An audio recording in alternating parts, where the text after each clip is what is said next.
Lu cuma butuh 2 menit, 30 hari, dan 180 hari untuk merubah hidup lu. Yang namanya Project 180. So, video ini didedikasikan buat kalian yang masih berasa hidupnya di sana-sana aja. Buat kalian yang berasa sebenarnya hidup kalian tuh bisa lebih optimal lagi.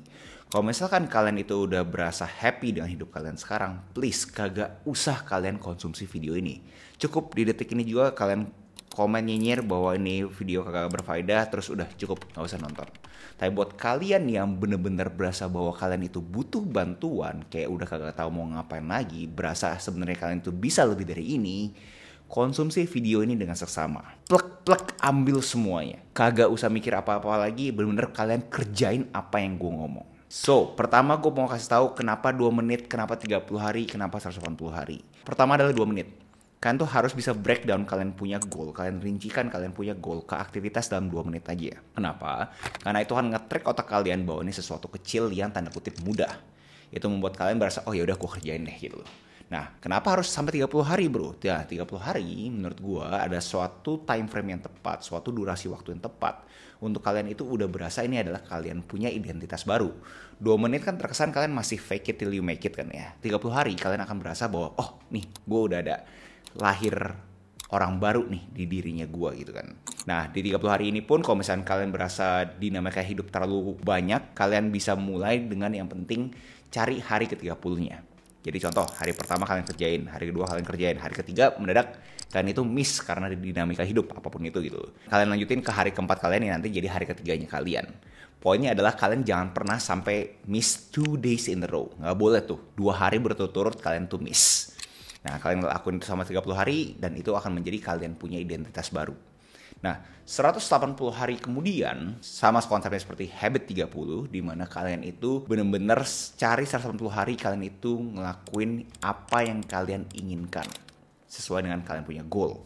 Contohnya buat kita semua mungkin bisa relate, kalian itu pengen jadi YouTuber gitu kan ya. Kalian pengen jadi YouTuber, kalau misalnya kalian kagak boleh miss 2 hari berturut-turut, berarti kan 180 bagi 2. Berarti kalian harus bikin 90 video. Nah, jadi konsep-konsep seperti ini kalian harus coba benar-benar selesaikan, nggak cuma memulai. Gue yakinkan pasti ini bakal ngubah hidup kalian. Dan itu adalah filosofi terhadap Project 180. Di sini gue pengen coba breakdown lebih detail lagi. Apa nih harus gue lakuin? Gue masih kagak tahu bro apa yang harus gue lakuin. Pertama, lu harus ngerti apa yang namanya the ostrich effect. Dimana manusia mempunyai kecenderungan untuk tidak melihat problemnya. Ngomong apa adanya guys. Kalau misalkan kalian sampai sekarang ini tipe orang yang kagak berani untuk ngecek mutasi rekening bank kalian, mungkin aja kalian itu orang yang berasa itu bukan masalah. Keuangan kalian bukan masalah. Karena kalian berasa, ya udahlah, nggak kelihatan berarti kagak ada masalah. Nah, kalian harus bisa melawan ostrich effect ini. Kalian benar-benar audit dulu keuangan kalian per hari ini seperti apa. Coba cek, gak usah ngomongin 1 tahun ke belakang deh. Coba cek 1 bulan dulu deh, 1 bulan ke belakang kalian dulu kalian cek deh. Pengeluaran kalian itu seperti apa, coba kalian rincikan juga. Dari totalnya itu, bisa kalian kategorikan gak? Berapa banyak yang essential, berapa banyak yang nice to have, berapa banyak yang must to have. Coba rincikan kategorikan ini dan buat kalian tuh tahu, oh ternyata kondisi gue seperti ini.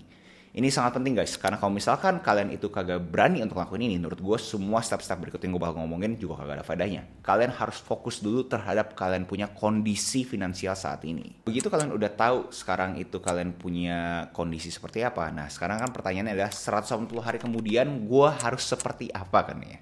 Bentuk finansial seperti apa yang gue mau. Gue udah sering banget ngomongin yang namanya SMART goal. Kalian bisa cek aja video gue yang itu. Ini cuplikannya dikit. Contoh, bangun jam 5 pagi selama 30 hari berturut-turut. Itu kan spesifik. Abis itu ke measurable-nya, kalian tuh beneran nge-track kalian punya bangun jam 5 pagi. Begitu bangun langsung ada checklistnya tuh. Buat kalian yang masih kesusahan untuk bikin checklist seperti apa, kalian bisa cek semua tracker yang gue pakai. Link di deskripsi.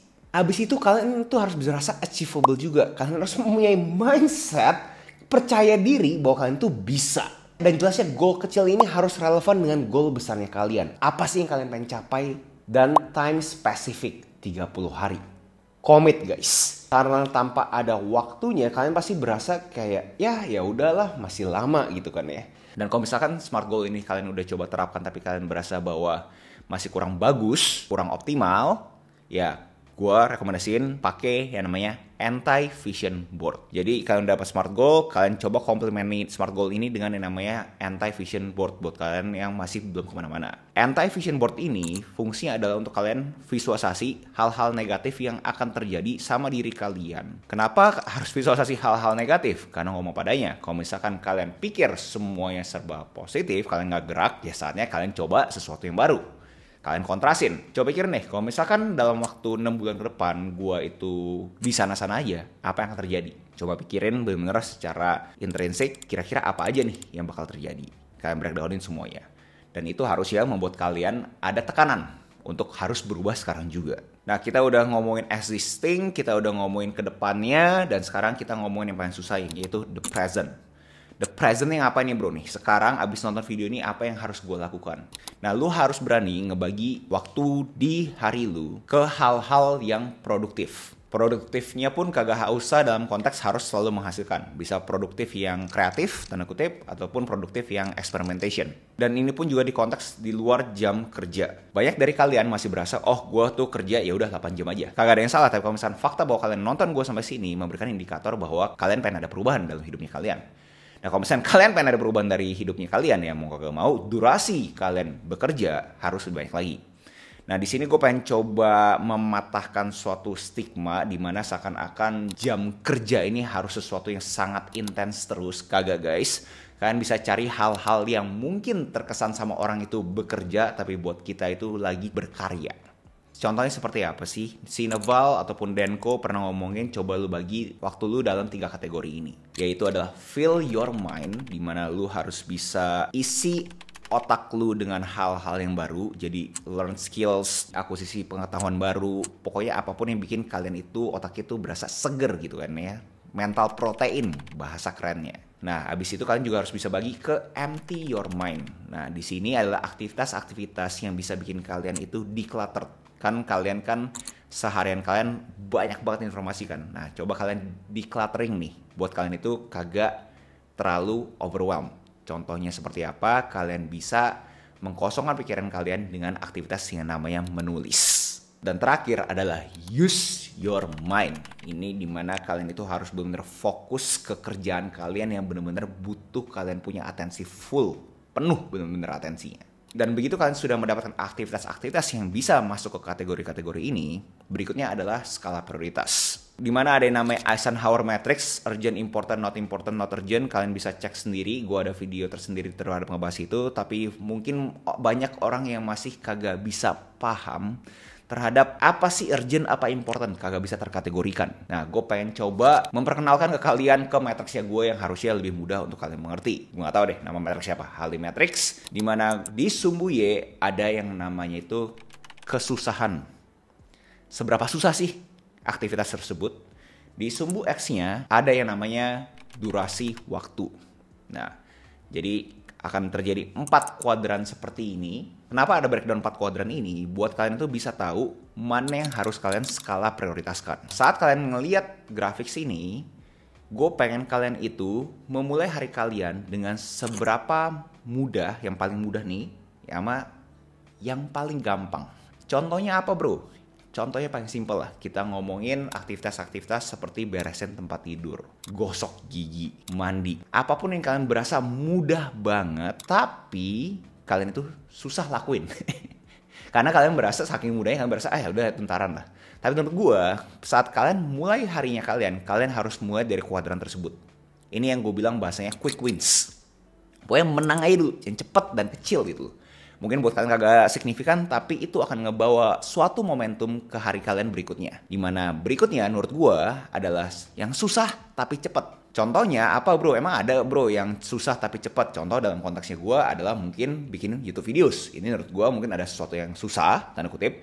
Tapi kalau misalnya gue beresin ya cuma 20 menit punya kerjaan gitu kan ya.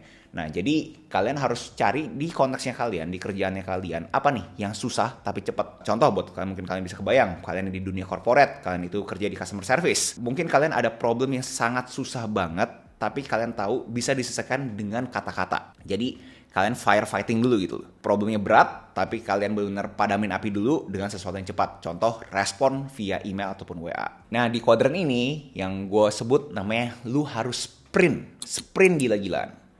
Pokoknya lu harus kerja kayak singa, lu fokus, udah emang susah banget, lu beresin dalam waktu secepat mungkin. Karena lu tahu juga outputnya itu butuh cepet. Jadi ini semua aktivitas yang hasilnya tuh langsung kelihatan di hari itu juga. Nah, abis itu baru lu masuk ke yang sangat susah dan sangat lama.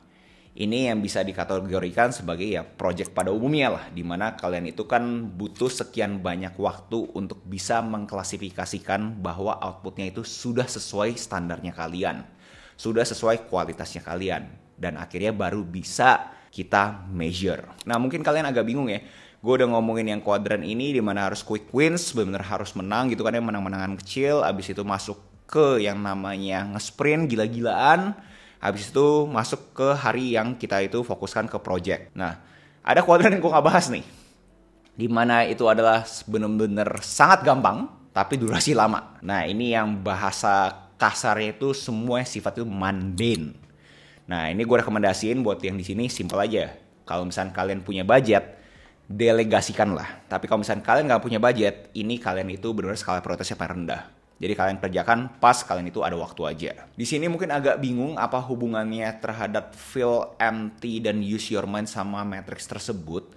Jadi saat kalian itu udah bisa mengkategorikan aktivitas-aktivitas kalian di feel empty dan use, kalian juga tahu ternyata kalau misalkan kalian punya keseharian itu seberapa susah dan seberapa cepat, seberapa lama, kalian itu bisa gunakan aktivitas yang di feel empty use itu untuk membuat kalian punya aktivitas di matrix ini bisa berubah kuadran. Contohnya apa? Contoh kalau misalnya kalian itu ternyata berasa kalian itu edit itu durasi lama, pada itu kerjaan yang gampang.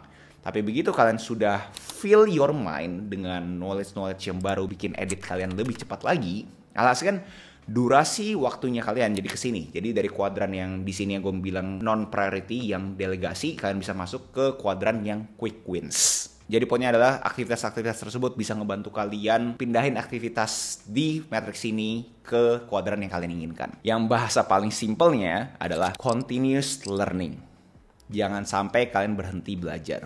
Dan ini semua kalian lakukan selama 180 hari, gue yakinkan pastinya kalian itu bisa mendapatkan sesuatu yang berubah dalam hidupnya kalian. Kalian bisa cek beberapa komen-komen terhadap gue punya targeted audience, yaitu semua silent winner. Mereka tuh kagak ngomong, biasa juga kagak komen. Tapi kalau misalnya mereka lagi komen tuh bener-bener secara spesifik, bener-bener kayak orang yang suka menulis, dimana itu my kind of people, orang yang suka nulis. Nah, lu coba deh baca deh beberapa komen yang bener-bener specifically kasih tahu mereka punya pengalaman setelah bener-bener ngikutin apa yang gue ngomong. Nah, lu juga harus fokus di sana. Nah, silent winner ini juga bukan tipe yang tanda kutip cuma ngemeng doang. Mereka itu bener-bener mereka udah menulis, abis itu mereka eksekusi. Nah, buat kalian yang juga pengen terasosiasikan dengan silent winner-nya, warga kreatif nih, warga kreatif yang silent winner, kalian juga harus seperti itu. Dimana pokoknya nggak usah sok-sokan kalian kasih tahu goal gue ini, goal itu gitu loh. Jangan guys. Kalian harus fokus aja, tulis sendiri goalnya kalian apa, anti-vision kalian apa, udah that's it. Nggak usah ngomong ke A, B, C, D, F, G, H, I, J, K, L. People don't care guys, percaya sama gue. Orang tuh bakal peduli sama kalian saat ada hasilnya. Terkesan sangat kasar, tapi percaya sama gue, orang kagak peduli sama lu pada tuh mau bangun jam berapa, lu baca buku berapa banyak, lu jalan kaki berapa banyak. People don't care. Karena orang-orang ini akan peduli sama lu saat lu tuh punya hasil. Saat lu berguna buat mereka. Kalau misalnya lu masih kagak berguna sama orang lain, ya orang kagak bakal peduli. Jadi itu adalah gue punya tantangan ke lu pada semua, dimana lu benar-benar fokus, praktekin 2 menit, 30 hari, 180 hari, project 180 ini ke hidupnya kalian. Dalam waktu 180 hari, gue yakinkan pasti ada yang berubah dalam hidup lu. Dan yang gue ngomong ostrich effect, please guys, jangan kalian itu takut. Kalian tuh harus ada yang namanya monthly check-in. Setiap bulan kalian check-in aja, kalian punya finansial, kalian punya aktivitas, kalian prioritasnya kalian, dari kalian punya to-do list ke kuadran-kuadran tersebut, berapa banyak yang kalian itu bisa checklist. Breakdownin guys, karena kalau misalnya kalian berasa udah cuma main jalan gitu aja, kayak ya udahlah gue pokoknya muter-muter aja lah, pokoknya gue ngeflow aja.